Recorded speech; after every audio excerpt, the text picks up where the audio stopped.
નમસ્કાર વિદ્યાર્થી મિત્રો, દરેકનું ધોરણ 11 વરદાન બેચની અંદર હું સ્વાગત કરું છું. આપણે ચેપ્ટર 1 કેમિસ્ટ્રીની અંદર રસાયણ વિજ્ઞાનની પાયાની સંકલ્પનાઓ જોઈ રહ્યા હતા. અત્યાર સુધી આપણે ઘણા બધા ટોપિકો બેઝિક જોયા છે. આ બેઝિકનો ચેપ્ટર છે. એમ તો બરાબર સાર્થક અંકો વિશે જોયો છે. આપણે એકમો વિશે અભ્યાસ કર્યો હતો, એના એસઆઈ એકમો, પછી થોડાક પૂર્વકો, થોડી હિસ્ટ્રી વગેરે બધું જોયું છે આપણે. અને હવે નેક્સ્ટ ટોપિક પણ આપણે આગળ ભણીએ કે આપણે લાસ્ટ લેક્ચરની અંદર નિયમો જોયા હતા, તે હવે આપણે આગળ વધીએ. તો આ બે પ્રશ્ન આપણે કરીએ. બરાબર, ચલો બે એટલે કે એક જ ની અંદર બે પ્રશ્નો છે. પહેલું છે કે જ્યારે ડાયનાઇટ્રોજન ડાયઓક્સિજન એકબીજા સાથે પ્રક્રિયા કરે છે. કોણ કરે છે? ડાયનાઇટ્રોજન એટલે N2 અને ડાયોક્સિજન એટલે O2 એકબીજા સાથે પ્રક્રિયા કરે છે અને જુદા જુદા સંયોજન બનાવે છે. બરાબર, તે જુદા જુદા સંયોજનોની માહિતી કોષ્ટકની અંદર દર્શાવેલી છે. તો આ ડાયનાઇટ્રોજનનું દળ અને ઓક્સિજનનું દળ આપેલું છે. ચાલો, ડાયનાઇટ્રોજન 14 ગ્રામ અને ડાયોક્સિજન 16 ગ્રામ આપેલા છે. તો એ સંયોજન બનાવે છે. ચાલો, તો એ જ રીતે 4 આપેલા છે અને પૂછેલ છે ઉપરના પ્રાયોગિક માહિતીના રાસાયણિક સંયોગીકરણનો કયો નિયમ પડાય છે. ચાલો, કઈ આઈડિયા આવે છે તમને આની અંદર? ના, આમાંથી રાસાયણિક સંયોગીકરણનો કયો નિયમ આમાં લાગુ પડે છે આમ ડેટા પરથી? કયું? બે જેમ હતા આપણા તો. હવે બે હતા ભાઈ, એક ગુણક પ્રમાણનો નિયમ અને બીજું નિશ્ચિત સંગઠનનો નિયમ, એવો હતો. આ બે પ્રમાણ. ગુણક પ્રમાણનો નિયમ જવાબ આવશે. ચાલો જોઈ લઈએ.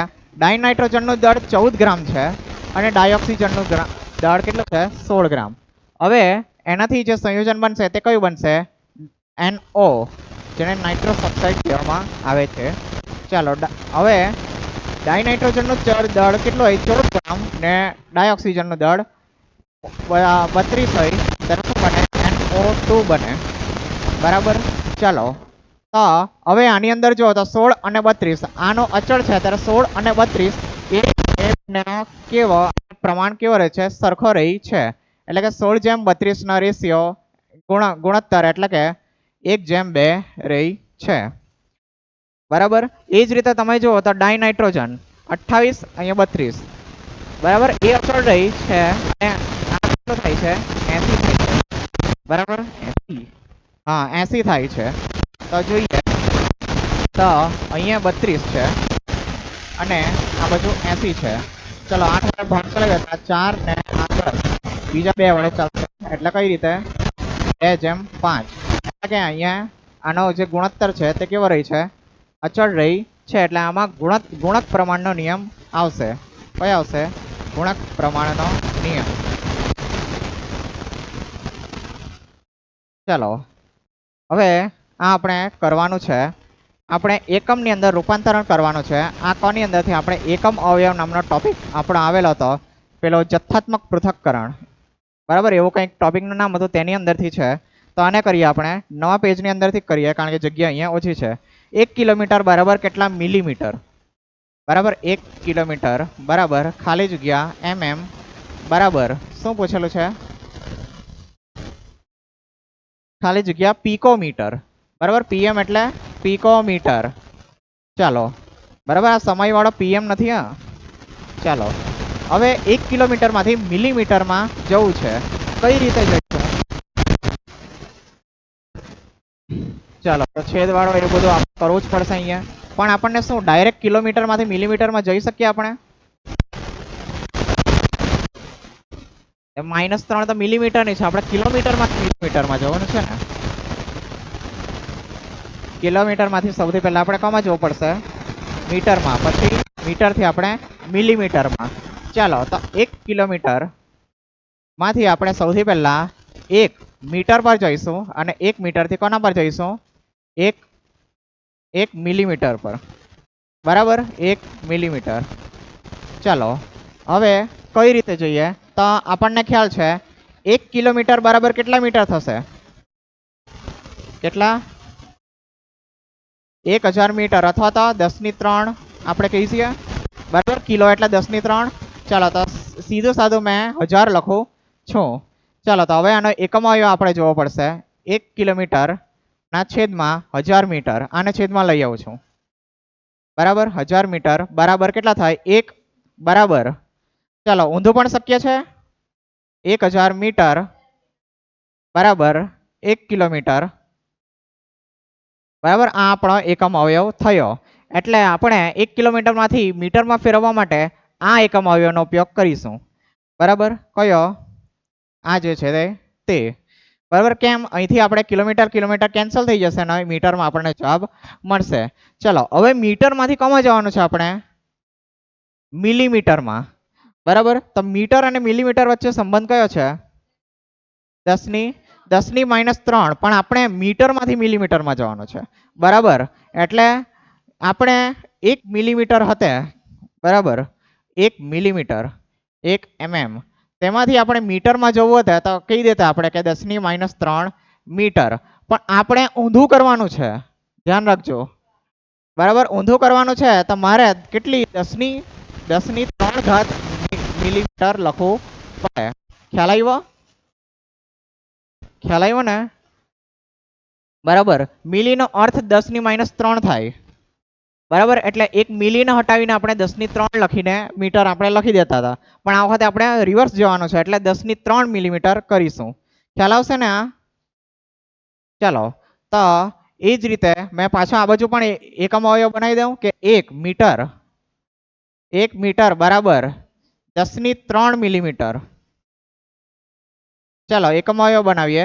1 મીટર ના છેદમાં 10⁻³ મિલીમીટર બરાબર 1 બરાબર 10⁻³ મિલીમીટર ના છેદમાં 1 મીટર, બરાબર. કયો ઉપયોગ કરીશું આમાં આપણે? આ કે આ? 10⁻³ ના છેદમાં 1 મિલીમીટર, કારણ કે એનાથી મને મિલીમીટરમાં જવાબ મળશે. જે ઉપર હશે તેનો જવાબ મળશે મને, બરાબર. ચાલો તો બસ હવે મારી પાસે 1 કિલોમીટર છે, 1 કિલોમીટર. ચાલો બસ હવે ગુણાકાર કરી દઈએ આનો. 1000 મીટર ના છેદમાં 1 કિલોમીટર બરાબર 10⁻³ બરાબર નહીં આવશે ગુણાકારમાં જ. 10⁻³ mm ના છેદમાં 1 મીટર. ચલો હવે શું થશે આની અંદર?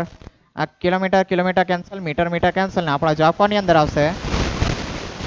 mm ની અંદર. ચાલો હવે આ કેટલા લખાશે? 10⁻³ લખાય અને 10⁻³ લખી, બરાબર. ને આ 10⁻³ છે, બરાબર. તો 10⁻³ વત્તા 3 કેટલા થશે? 10�6 મિલીમીટર. એટલે કે 1 કિલોમીટર બરાબર કેટલા થશે આપણા? 10�6 mm, બરાબર. અહીંયા લખી દઉં છું. ચાલો આ તો આપણે કોની અંદર આવી ગયું? મિલીમીટરની અંદર આવી ગયું. હવે આપણે કોમાં જવું છે? પિકોમીટર. ચાલો તો પિકોમીટરની અંદર કઈ રીતે જશું આપણે?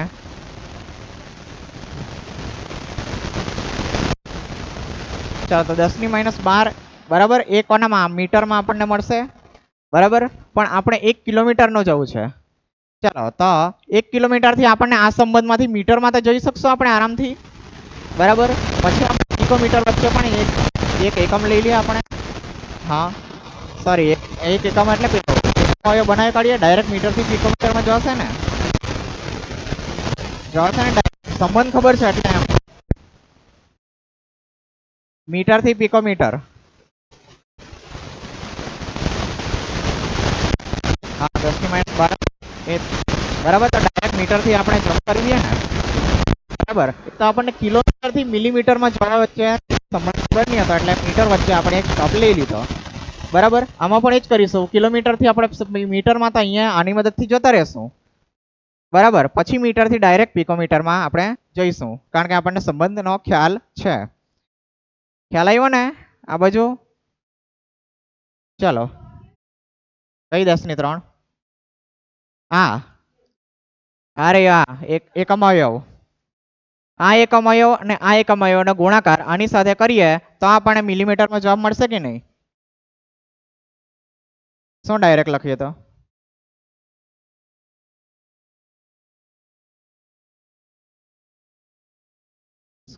સ્કૂલમાં તમે છેદ નથી લખતા હશે ને, બરાબર ને? લખતા જ છે ને, બરાબર. ચલો હજુ કઈ કન્ફ્યુઝન નથી ને? ક્લિયર છે ને? ચલો તો હવે આપણે મીટરમાં તો પહોંચી જશું, પછી પિકોમીટરમાં પહોંચવું છે. તો 1 મીટર બરાબર કેટલા પિકોમીટર થાય? સોરી આપણે પિકોમીટરથી મીટરમાં આવીએ તો કેટલા લખીએ? 10⁻12. ને આપણે પણ જવાનું કોમાં છે? આપણે મીટરથી પિકોમીટરની અંદર, તો આપણે કેટલી લખીશું? 10⁻12. બરાબર. તો 1 મીટર બરાબર 10⁻12 પિકોમીટર. આની અંદર તો ખ્યાલ આવતો છે ને દરેકને?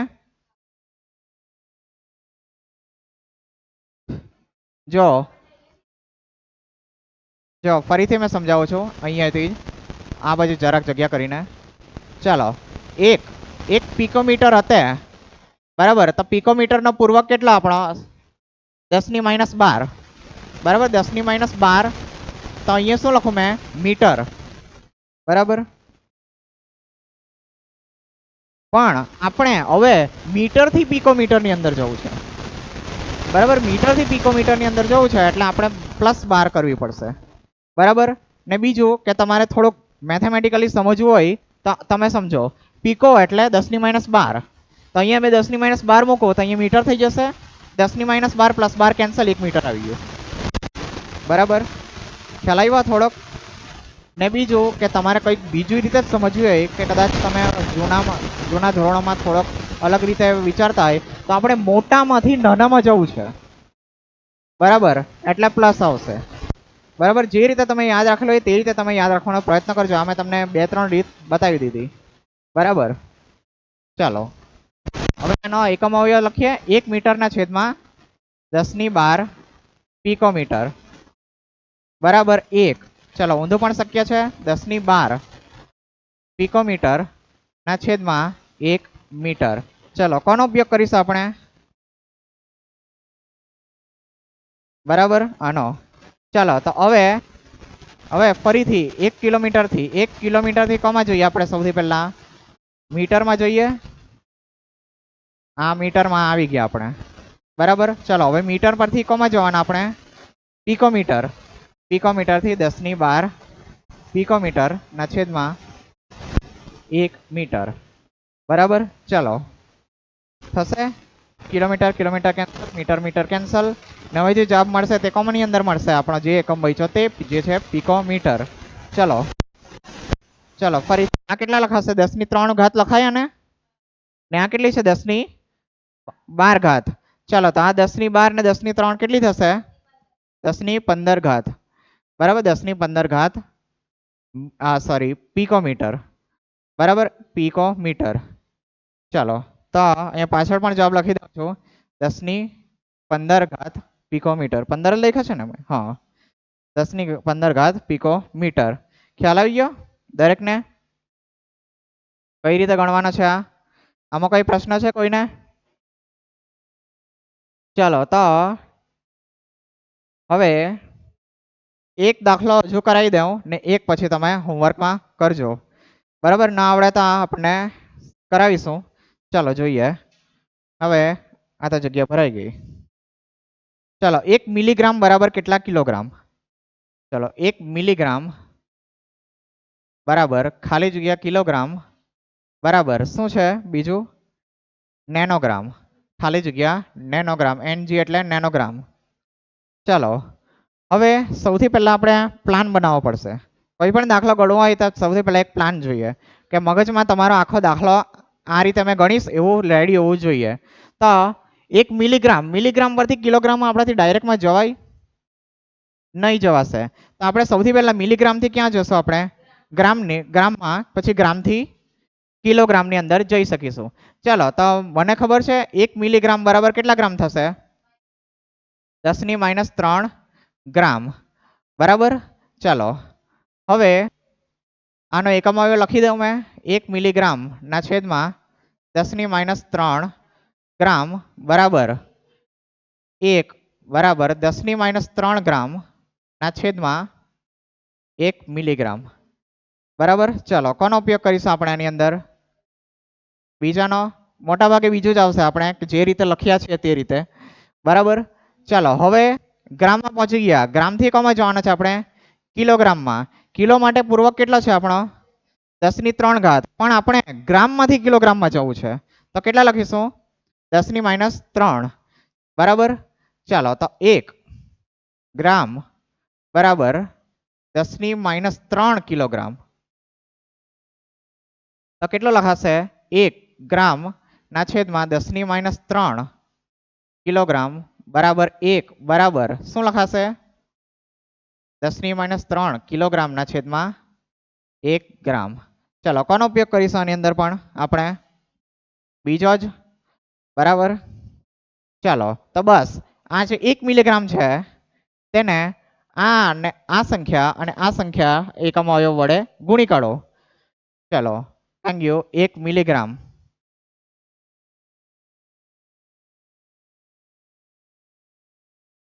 ચલો 1 મિલીગ્રામ ગુણ્યા શું લખી દઉં? એમ લખી દીધું. 1 મિલીગ્રામ ગુણ્યા 10 ની -3 ગ્રામ ના છેદમાં 1 મિલીગ્રામ ગુણ્યા 10 ની -3 કિલોગ્રામ ના છેદમાં 1 ગ્રામ.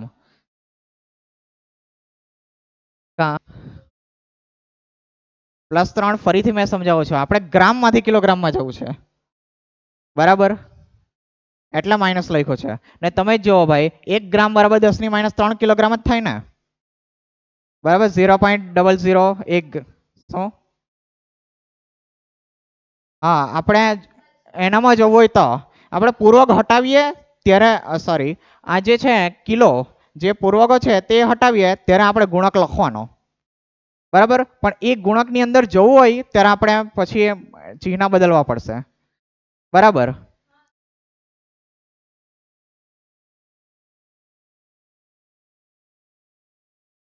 નહીં સમજ પડી. હા હા હા ના,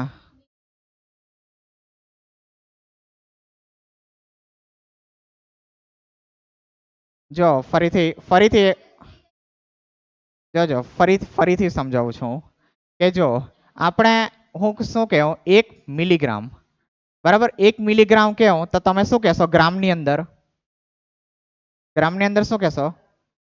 શું?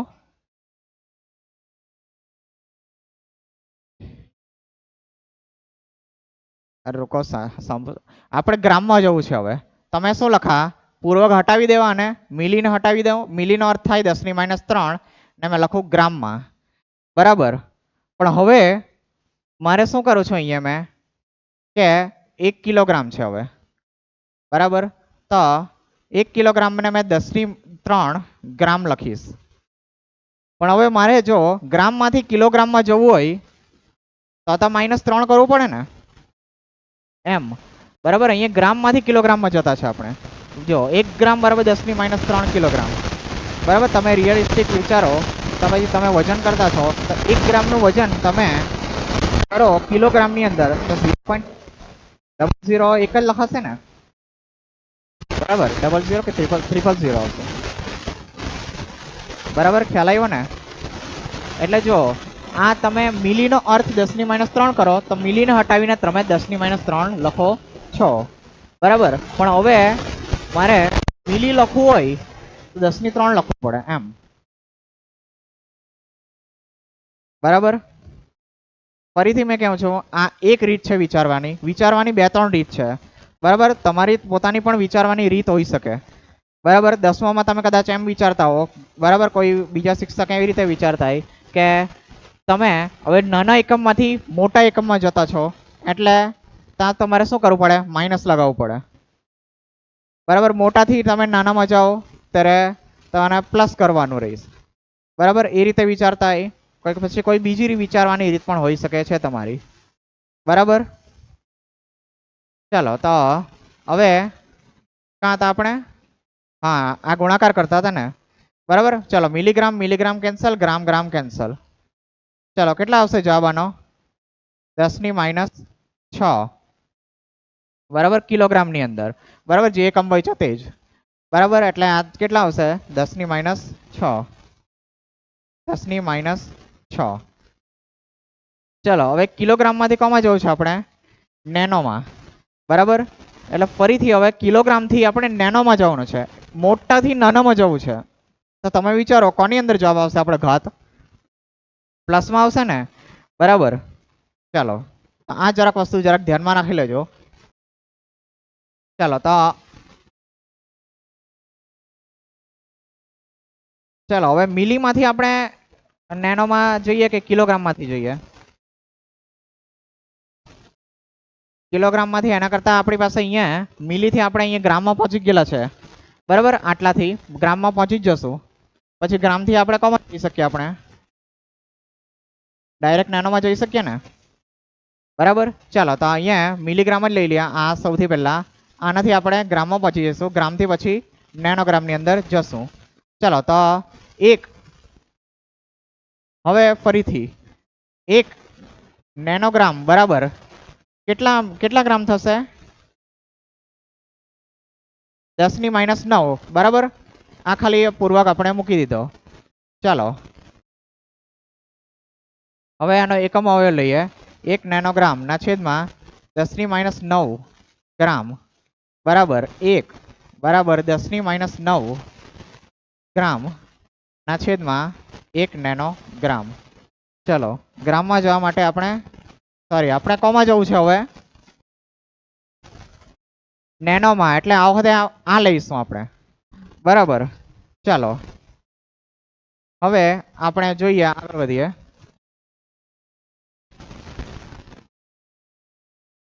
ખોટી ખાલીનો તમને વધારે કોમ્પ્લિકેટ કર્યા કરતો હતો હું. બરાબર, આ રીતે કરતા હતા કે સાચું, હા વ્યવસ્થિત જ પડે.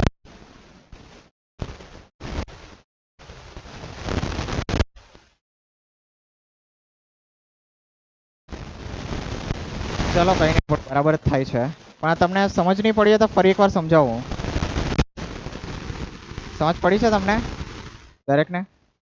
નહીં સમજ પડી તો ફરી એકવાર સમજાવો, આ જે રીતે થયું છે તે રીતે. બરાબર, તેનાથી તમને ગૂંચવાડો નહીં થશે. આ રીતે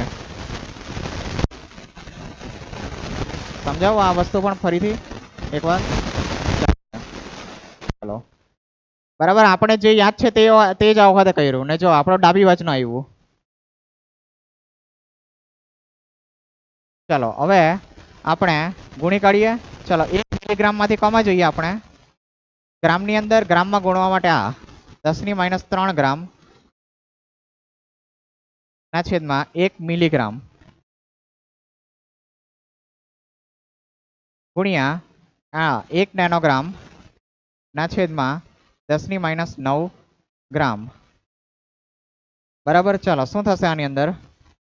મિલીગ્રામ મિલીગ્રામ કેન્સલ, આ ગ્રામ ગ્રામ કેન્સલ, અને આપણો જવાબ કોમાં આવશે?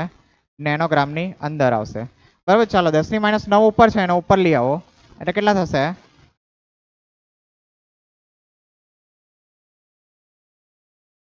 બોલો કેટલા થશે? 10⁻3 + 9 એટલે કેટલા થશે? 10�6. બરાબર, આ આવશે નેનોગ્રામની અંદર. બરાબર, ખ્યાલ આવ્યો? ચાલો હવે ફરીથી મેં એક વસ્તુ જરાક સમજાવી દઉં છું, થોડુંક ક્લિયર કરી દઉં કે જો તમે થોડુંક આ મેં કરાવ્યું તે રીતે નહીં કરતા. અત્યારે આપણે જે છેલ્લે જે ભૂલથી થઈ ગયેલું છે તે વસ્તુ કરો. આપણને એક વસ્તુ ખ્યાલ છે ને, 1 નેનોગ્રામ બરાબર 10⁻9 ગ્રામ. બરાબર, બસ આ સંબંધનો ઉપયોગ કરવાનો. જે ખ્યાલ છે તેના પરથી કરો, આ માઇનસ પ્લસનું ચક્કર છોડો. બરાબર, 1 કિલોગ્રામ બરાબર નહીં લખવાનું, 1 કિલોગ્રામ. હવે કિલોને હટાવું તો શું થશે? 10⁻3 ગ્રામ. બરાબર, આના પરથી એકમ અવયવ બનાવો. આમાં આપણે શું કરેલું? કાંઈ ગયું 1 ગ્રામ બરાબર 10⁻3 કિલોગ્રામ લખેલું ને. બરાબર, તેની જગ્યાએ તમે આ લખવાનું કરો, 1 કિલોગ્રામ બરાબર 10⁻3 ગ્રામ. બરાબર, આ તો બધાને ખ્યાલ છે ને, પૂર્વકો યાદ કરલા તેના પરથી. બરાબર, આના પરથી પછી બનાવો તો તમારું સરળતાથી થશે. બરાબર, આની અંદર પણ તમારે શું કરવાનું? કાંઈ ગયું આની અંદર આપણે મિલીગ્રામ મિલીમીટર ને 10⁻3 લખેલું, તો આપણે શું લખવાનું? 1 મીટર બરાબર 10⁻3 મિલીમીટર નહીં લખો, 1 મિલીમીટર બરાબર 10⁻3 મીટર લખો આની જગ્યાએ. બરાબર, એ જ ખ્યાલ છે ને આપણને? चलो एक काम करो, ત્રીજો કરાવી દઉં. બરાબર, થોડા ગૂંચવાઈ ગયા છો. चलो ત્રીજો પણ કરાવું છું. 1 ml બરાબર, ચલો 1 ml બરાબર ખાલી જગ્યા લીટર બરાબર 10 ની મેં આન્સર છાપ્યો નથી. આન્સર નથી છાપ્યા. અચ્છા 10 ની 15, આ સોરી આ રહ્યો 10 ની 6 નેનોગ્રામ બરાબર.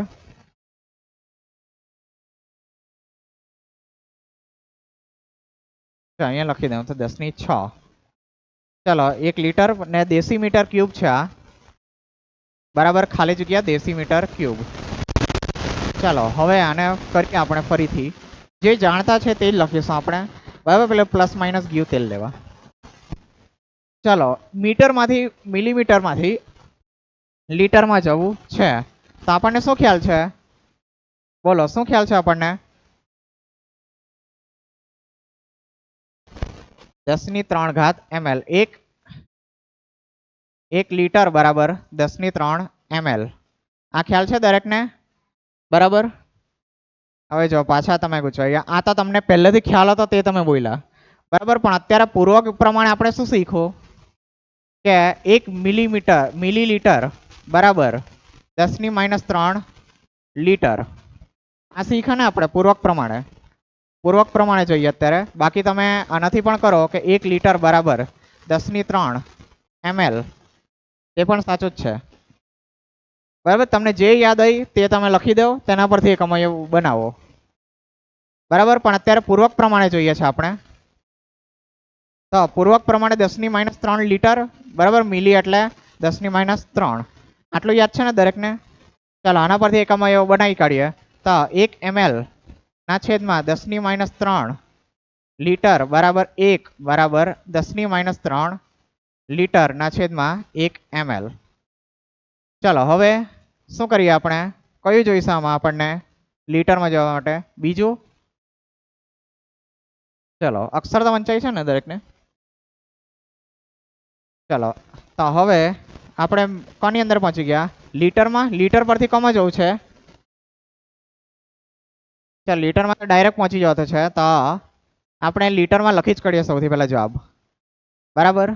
તો 1 ml ગુણ્યા 10 ની -3 લીટર ના છેદમાં 1 ml. ચલો આ કેન્સલ થઈ ગયું એટલે આપણો જવાબ આવી ગયો 10 ની -3 ml લીટર બરાબર. ઉપર જ જવાબ હતો, એમ તો આ બધું કંઈ કરવાની જરૂર નહીં હતું બરાબર. ચાલો હવે લીટર પરથી કોમાં જવું છે આપણે? Decimetre cube. ચાલો શું ખ્યાલ છે આપણને? શું શું ખ્યાલ છે આપણે? 10 ની -1 પણ કોમા શું લખું મેં? 10 ની -1 પણ આખો પેલો આ રીતે લખો એમ. 1 ડેસીમીટર ક્યુબ બરાબર શું લખાશે? 10 ની -1. હવે જો આ ડેસીમીટર ક્યુબ છે બરાબર. તો આપણે થોડુંક આની અંદર થોડુંક અલગ આવશે. તો સૌથી પહેલા આપણે લીટરમાંથી કોમાં જવું પડે? આપણે લીટરમાંથી પહેલા મીટર ક્યુબમાં જવું પડે બરાબર. તો આપણને ખ્યાલ છે એક વસ્તુ કે 1 લીટર બરાબર 10 ની 3 મીટર ક્યુબ બરાબર. પછી મીટર ક્યુબમાંથી ડેસીમીટર ક્યુબમાં જવાશે બરાબર. ચાલો તો 1 લીટર ના છેદમાં 10 ની 3 મીટર ક્યુબ બરાબર 1 ના છેદમાં 10 ની 3 ડેસીમીટર ક્યુબ ના છેદમાં 1 લીટર. ચાલો તો આપણે ડેસીમીટર ક્યાં લખી દીધું? બસ મીટર ક્યુબ. ચાલો તો આમાંથી આપણે જશું મીટર ક્યુબમાં. હવે ચાલો મને શું ખબર છે? મીટર અને ડેસીમીટર ક્યુબ નું ખબર છે. તો 1 ડેસીમીટર ક્યુબ બરાબર કેટલા થાય? કેટલા મીટર થશે? બોલો ને. આ દેશી એટલે 10 ની -1 10 ની -1 મીટર બરાબર. અને દેશીને હટાવીને 10⁻1 લખી દીધું. ચલો હવે આનાથી આપણે હવે આપણને ઘન કરવાનો છે, બંને બાજુ ઘન કરી દો. તો 1 ડેસીમીટર ક્યુબ બરાબર 10⁻3 10⁻3 મીટર ક્યુબ. ખ્યાલ આવ્યો આની અંદર? ચલો કોઈને નથી સમજ પડતી એવું નથી ને? સર થોડું ઘણું તકલીફનું કામ તો છે જ. ચલો 1 ડેસીમીટર ક્યુબ ના છેદમાં 10⁻3 મીટર ક્યુબ બરાબર 1 બરાબર 10⁻3 ડેસીમીટર ક્યુબ ના છેદમાં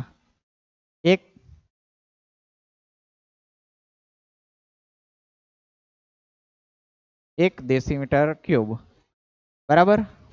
ચલો મીટર ક્યુબમાં કોની અંદર જોવાનું છે આપણે? ડેસીમીટર ક્યુબની અંદર બરાબર, એટલે આ લઈશું બરાબર. ચલો તો આ બંને વડે આપણે ગુણાકાર કરી દઈએ. ચલો લીટરને આને ગુણાકાર કરીએ એટલે શું મળશે આપણને? 10⁻3 લીટર બરાબર બરાબર કાં ગુણ્યા 10⁻3 મીટર ક્યુબ ના છેદમાં લીટર ગુણ્યા 1 ડેસીમીટર ક્યુબ ના છેદમાં 10⁻3 મીટર ક્યુબ. ચલો હવે કેન્સલ ચાલુ કરો. Litre cancel, metre cube cancel, જવાબ ડેસીમીટર ક્યુબની અંદર બરાબર કેટલા મળશે આપણને? આને પણ કેન્સલ કરી દો બરાબર. 10⁻3 પ્લસ 3 કેન્સલ ને 10⁻3 ઉપર આવીને કેટલા થશે? 10⁻3 એટલે 10⁻3 ડેસીમીટર ક્યુબ જો આપણો જવાબ આવશે બરાબર. 1 2 3 10⁻3 ડેસીમીટર ક્યુબ અને આ 10⁻3 લીટર બરાબર. ખ્યાલ આવી ગયો?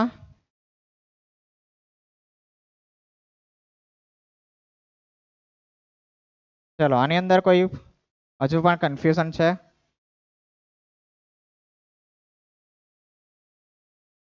ચલો બીજો કઈ પ્રશ્ન હોય તો બોલો. જો આ એકમ ફેરવવાનું થોડુંક અઘરું જ કામ છે, ઘણા લોકો આની અંદર ગૂંચવાય છે. અને જો તમને ટેન્શન લાગતી હોય આની તો ઠીક છે, ટેન્શન તો રહેશે જ આની ને. આ એક માર્કમાં આવે વળી, બીજા તો કોમની અંદર આવશે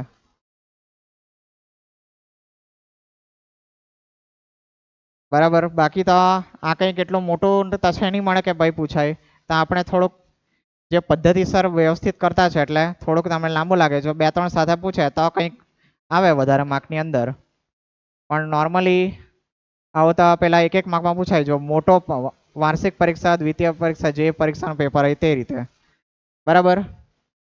પણ આની જગ્યાએ પેલું સાર્થક અંકો ને એવું બધું વધારે થોડુંક આવે છે બરાબર. ચાલો તો તમારે ભાઈ ઘરે જઈને એકવાર આ જોવાનું, જાતે કરવાનો પ્રયત્ન કરવો બરાબર, તો જ આવડશે. આ બાકી આ થોડુંક અઘરું છે. ચાલો હવે આપણે થોડુંક આગળ વધીએ. એકાદ બે થિયરી જોઈ લઈએ. જે જોયેલા છે તે થિયરી હવે છે આપણી, તેને જ આપણે ચર્ચા કરવાની છે. ચાલો આ થિયરી જોયેલી લાગતી છે દરેકને? પરમાણુય દળ બરાબર. તો આની થોડીક વાતો કરી લઈએ. ચાલો પરમાણુય દળ શું છે? પરમાણુય દળ કોઈ પણ પરમાણુનું દળ એટલે પરમાણુય દળ, સિમ્પલ છે.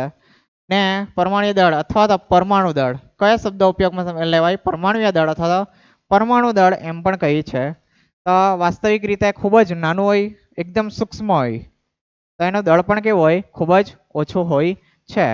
ચાલો તો પરંતુ અહીંયા 19મી સદીની વાત કરી. તો 19મી સદીમાં શું કરતા હતા? 19મી સદી એટલે કયો ગાળો? 1800 થી 1900 વચ્ચેનો. જે પણ પેલા આ બધા વૈજ્ઞાનિકો થઈ ગયા ને, આપણે રાસાયણિક સંયોગીકરણના નિયમો જોયા, તે બધા વૈજ્ઞાનિકોનો સમયગાળો. તો ત્યારે શું હતું? ત્યારે આ લોકોએ કોઈ પણ હાઇડ્રોજનનું એક પરમાણુ દળ બીજા સાપેક્ષે માપતા હતા. તેમાં એ લોકોએ શું કરેલું? હાઇડ્રોજન જે સૌથી હલકો પરમાણુ છે, હાઇડ્રોજનનો પરમાણુ કેવો હોય? સૌથી હલકો. તો તે લોકોએ શું માની લીધું? એને 1 માની લીધેલો હતો બરાબર.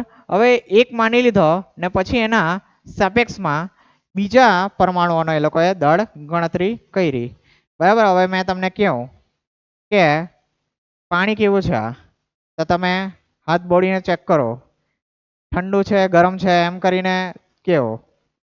બરાબર. આની સાપેક્ષમાં થોડુંક ગરમ છે એ રીતે તમે કહો ને, તો એ જ રીતે આ લોકો પર હાઇડ્રોજનના કમ્પેર કરીને શું કરતા હતા, કોઈ બીજાનું દળ આપણે નક્કી કરતા હતા.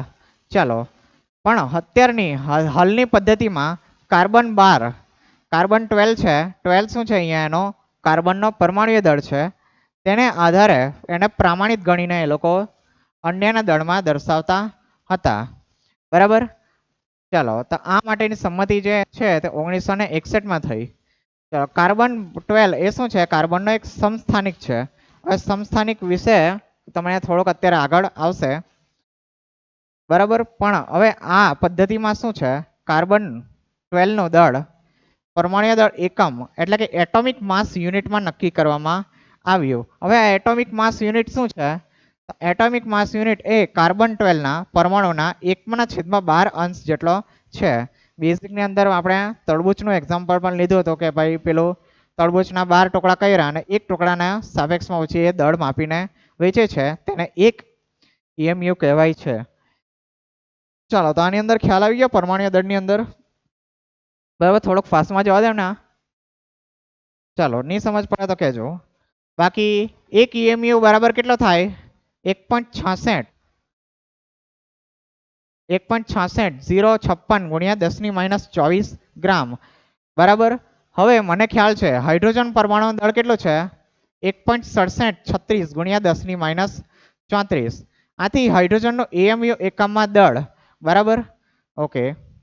આ તો હવે મારે ગણવું હોય તો કઈ રીતે ગણાય, તો મને ખ્યાલ છે કે હાઇડ્રોજનના એક પરમાણુનું દળ કેટલું છે, એક પરમાણુનું હાઇડ્રોજનનું દળ, એક હાઇડ્રોજનનું દળ બરાબર કેટલું છે, 1.6736 ગુણ્યા 10⁻²4 ગ્રામ.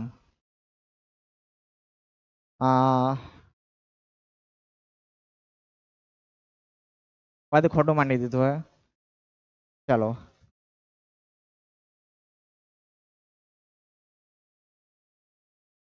ચાલો તો કઈ રીતે પદ મંડાશે, 1.67 આહો નથી, ખોટું છે.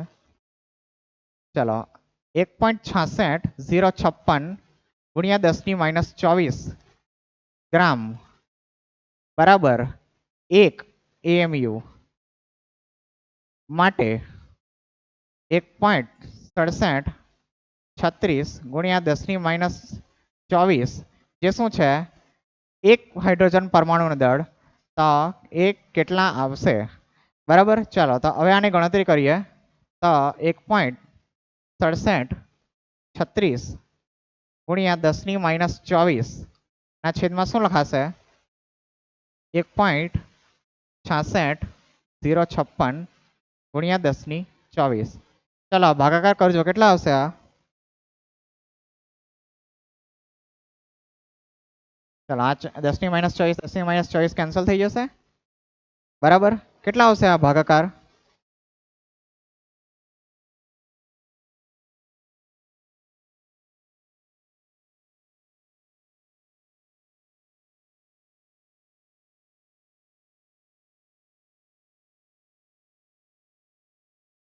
1.0078 એટલે 1.008 લખું છું ને તેને મેં કોમાં દર્શાવીશ, યુ ની અંદર.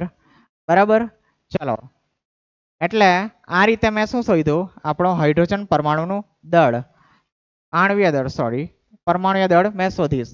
બરાબર. હાઇડ્રોજનનું એક પરમાણુનું દળ કેટલું હતું, આ 1.6736 ગુણ્યા 10⁻34 હતું. હવે 1 EMU બરાબર આટલા થાય, તો હાઇડ્રોજન માટે કેટલા એ રીતે મેં કરીને શોધ્યું છે. તે જ પ્રમાણે ઓક્સિજનનું દળ કેટલો આવશે, 15.995 AMU આવશે. બરાબર. અહીંયા EMU જ રાખો અત્યારે. ચલો, AMU. બરાબર. ચલો, હાલમાં અત્યારે AMU ના સ્થાને શું લખાય છે, માત્ર U લખાય છે, જેને શું કહેવાય છે, એકીકૃત દળ એટલે કે યુનિફાઈડ માસ કહેવાય છે. જે મેં યુ લખેલું ને તે એ જ હતું. બરાબર. ચાલો આપણે જ્યારે ગણતરીમાં તત્વના પરમાણ્વીય દળ લઈએ છીએ ત્યારે ખરેખર તત્વના સરેરાશ પરમાણ્વીય દળ લઈએ છીએ, જે નીચે સમજાવેલું છે. ચાલો તો આની અંદર સમજાવેલું છે તે જોઈએ. તો હવે જરાક ધ્યાન આપજો. ચાલો ધ્યાન આપો જરીક, આપણે 5 જ મિનિટ છે પાછળ. ચાલો કુદરતી રીતે મળતા ઘણા તત્વો એક કરતા વધારે સમસ્થાનિક ધરાવે છે. ચાલો સમસ્થાનિક એટલે શું? બરાબર, આ શબ્દ પહેલી વાર આવ્યો છે. સમસ્થાનિક એટલે કે કોઈ પણ જે સમસ્થાનિકો છે, જેમ કે આપણે જો કાર્બનની વાત કરીએ તો અહીંયા કાર્બન 12 છે, કાર્બન 13 છે, કાર્બન 14 છે. આ કાર્બનના સમસ્થાનિક છે. કાર્બનના સમસ્થાનિક એટલે શું? તો એની અંદર એનો પરમાણ્વીય ક્રમાંક કેવો રહેશે? સરખો રહેશે, પરંતુ એના પરમાણ્વીય દળ છે તે કેવો અલગ અલગ હશે. જેમ કે આ જે ઉપર અહીંયા જમણી બાજુ દર્શાવેલું છે, ઉપરની જમણી બાજુ, તે એના શું છે? પરમાણ્વીય દળો છે. તો કાર્બનના પરમાણુ દળ 12 હોઈ શકે, 13 હોઈ શકે અને 14 હોઈ શકે. એ ત્રણ કાર્બન અલગ અલગ પ્રકારના હોય છે. બરાબર. એ જ રીતે ક્લોરીનના પણ સમસ્થાનિક હોય છે. ક્લોરીનનો પરમાણ્વીય દળ 35 આશરે હોય છે. તો ક્લોરીનનો એક પરમાણ્વીય દળ 37 પણ હોઈ શકે છે. એટલે આ ક્લોરીન 35 અને ક્લોરીન 37 એમ બે એના સમસ્થાનિક છે. તો આ રીતે કાર્બનના 3 છે. તો જો સાપેક્ષ પ્રચુરતા. હવે સાપેક્ષ પ્રચુરતા એટલે શું? કે મેં દાખલા તરીકે કોઈ એક ડબ્બો લેવું. બરાબર, ડબ્બાને આપણે પોતાનું વિશ્વ માની લઈએ, જે આપણે પૃથ્વી છે તે. તેની અંદરથી મેં કાર્બન મેં શોધું તો એ કાર્બન કયો નીકળશે? એક કાર્બન 12 નીકળશે, કાર્બન 13 નીકળશે કે કાર્બન 14? તેની સંભાવના એટલે સાપેક્ષ પ્રચુરતા. બરાબર, સાપેક્ષ પ્રચુરતા એટલે કે એકબીજાની સરખામણીમાં કયો કાર્બન વધારે મળી આવે છે તેનું પ્રમાણ. તો જો કાર્બન 12 છે, જે સામાન્ય રીતે સૌથી સામાન્ય આપણો કાર્બન છે, તો જો તેનો ટકા કેટલા છે? 99.89% છે. એટલે સૌથી વધારે મળી આવતો કાર્બન આપણો કાર્બન 12 છે. બરાબર. ચાલો તો કાર્બન 13 પણ કેટલો છે? 1.108 અને કાર્બન 14 ખૂબ જ ઓછો છે. એ ખૂબ જ રેર કેસમાં મળે છે, જે 2 × 10⁻12% જેટલો જ ધરાવે છે. ચાલો તો આ લોકોએ કીધું કે આપણે જે પરમાણ્વીય દળ લઈએ છીએ તે શું છે? ખરેખર તો સરેરાશ પરમાણ્વીય દળ છે. તો સરેરાશ પરમાણ્વીય દળ એટલે આનો સરેરાશ કાઢ્યો કે આના મળવાની સંભાવના ને આનો ભાગ્યા 100 કર્યા આના. બરાબર, આના પણ ભાગ્યા 100 ને આના ભાગ્યા 100 કરીને પછી આની સાથે ગુણાકાર કરીને જે મને જવાબ મળ્યો આ જે 12.011, તે ખરેખર આપણા સરેરાશ પરમાણ્વીય દળ છે. બરાબર, કોના માટે? આપણો કાર્બન માટે સરેરાશ પરમાણ્વીય દળ છે, જે આપણે ઉપયોગમાં મોટા ભાગે લેતા હોય છે. આવો કેસ ત્યારે બને જ્યારે સમસ્થાનિક હોય ત્યારે, બાકી આપણે લેતા નથી. ચલો આ જ પ્રમાણે બીજા તત્વના સરેરાશ પરમાણ્વીય દળની ગણતરી પણ આપણે કરી શકીએ છીએ. સાપેક્ષ પ્રચુરતા ટકા કાઢી નાખવાના, ટકા કાઢવા માટે ભાગ્યા 100 કરીએ અને પછી બસ આની સાથે ગુણાકાર કરીને એનો સરવાળો કરી દીધો છે. ચલો તત્વને દર્શાવેલ પરમાણ્વીય દળ ખરેખર સરેરાશ પરમાણ્વીય દળ જ છે. એટલે મોટા ભાગના આપણે સરેરાશ પરમાણ્વીય દળ લઈએ છીએ. બરાબર, કોઈ એનો ચોક્કસ પેલો દળ હોતો નથી આ રીતે સમસ્થાનિક હોય ત્યારે. બરાબર. ચાલો તો હવે આણ્વીય દળથી આપણે કાલે જોઈશું. મારે આગળ કરવું હતો પણ પેલા દાખલાઓની અંદર થોડોક વધારે સમય થઈ ગયો, તો હવે આજે આટલું રાખીએ છીએ. તો નેક્સ્ટ લેક્ચરમાં આપણે આણ્વીય દળ, સૂત્ર દળ ને મોલ સંકલ્પના સ્ટાર્ટ કરીશું. મોલ સંકલ્પના ખૂબ જ ઇમ્પોર્ટન્ટ ટોપિક છે. એનાથી વધારે ઇમ્પોર્ટન્ટ ટોપિક આ ચેપ્ટરની અંદર કોઈ નથી. બરાબર. ચાલો તો આજે આટલું રાખું છું, એન્ડ કરું છું.